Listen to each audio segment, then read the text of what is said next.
Грязь, размытые дороги, колея, бездорожье – все это ждет вас. Но мы вас заберем на нашем автомобиле. Чтобы наши гости не волновались, мы приобрели 2 проходимых автомобиля. Это очень удобный джип, который не боится ни дождя, ни грязи. Сейчас. По-моему, идеальное утро.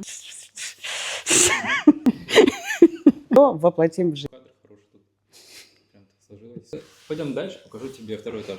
Пойдем дальше, покажу тебе второй этаж. Любимое место мое в летучей рыбе – это камин. Здесь мы жарим барашка. На этом диване я обожаю сидеть вечером, читать книгу с бокалом вина.